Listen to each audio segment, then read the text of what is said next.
Cinema করলে অভিনয়ে বাংলাদেশের ডিগবাজি খ্যাত অভিনেতা জায়েদ খানকেও ছাড়িয়ে যেতেন ব্রাজিলিয়ান ফুটবলার নেইমার জুনিয়র। কারণ কথিত আছে জায়েদ খানের চেয়েও বেশ ভালো ডিগবাজি দিতে জানেন ব্রাজিলিয়ান এই তারকা ফুটবলার। নেইমার যে ফুটবল মাঠে ড্রাইভ আর অভিনয় ছাড়া আর কিছুই পারেন না, এমনটা শুধু ফুটবল প্রেমীরা না, বলেছিলেন রিয়ালের সাবেক ফুটবলার পল ব্রাইটেনও। গত বছর আল হিলাল নেইমারকে কেনার পর পল ব্রাইটেন এক সাক্ষাৎকারে বেশ কড়া ভাষায় করেছেন সমালোচনা। শুধু সাধারণ দর্শক না, নেইমারের ফুটবল মাঠের এই ইনজুরির অভিনয়ে রীতিমতো বিরক্ত সাবেক ও বর্তমান ফুটবলাররা। নেইমারের ইনজুরির অভিনয়গুলো এতই বাজে হয় যে তার সিরিয়াস ইনজুরিগুলো অনেক সময় মানুষের চোখ এড়িয়ে যায় এবং ইনজুরির সময়ের মুহূর্তগুলো মানুষ অভিনয় হিসেবেই গ্রহণ করেন। যদিও সেজন্য দর্শকরা দায়ী নন, এই ধারণার জন্য নেইমার নিজেই দায়ী।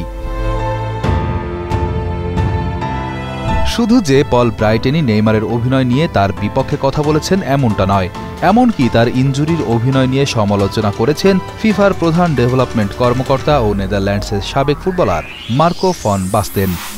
2018 ফুটবল বিশ্বকাপ শেষে বাস্তেন এক ইন্টারভিউতে বলেছিলেন, অভিনয় করে শুধুই লোক হাসাচ্ছেন নেইমার।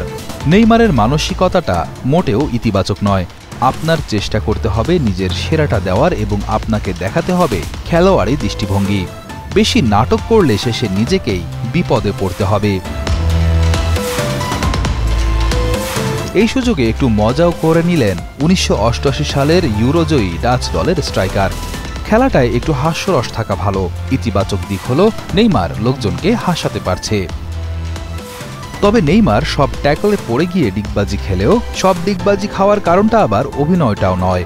অনেক ট্যাকলে নেইমার গুরুতর আহত হন, কিন্তু ক্যারিয়ারের শুরু থেকেই যে ছোট্ট ট্যাকেলেও এমনটা করে আসছেন নেইমার, যা ক্যারিয়ারের মাঝপথে এসে তাকেই ভোগাচ্ছে, যার কারণে বিভিন্ন সময়ে মানুষের কাছে তার নাম বিশেষায়িত হয়েছে বিভিন্ন নামে।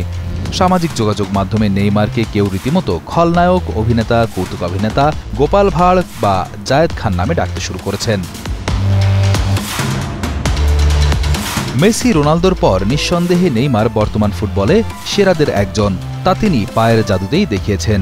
সেরা ফুটবলারদের ট্যাকেল দিয়ে রাখে অনেকে, আর তাদের ইনজুরিতেও পড়ার সম্ভাবনা থাকে অনেক।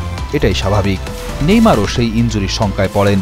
ইনজুরিতে পড়ে 2018 সালে মিস করেছিলেন কোয়ার্টার ফাইনাল। এছাড়াও ইনজুরিতে ক্যারিয়ারের অনেকটা সময় থেকেছেন মাঠের বাইরেও, যেমন শেষ 10 মাস ধরে মাঠের বাইরে নেইমার। যেখানে মেসি, রোনালদোদের ইনজুরিতে ব্যথিত হয় সবাই, সেখানে মাঠে নেইমারের ইনজুরির সময় সবাই সেটাকে নিছক অভিনয় মনে করে। সেটার জন্য অবশ্য দর্শক বা ফুটবল প্রেমীরা দায়ী নয়, বরং নিজেকে নিজেই হাস্যরসে পরিণত করেছেন নেইমার।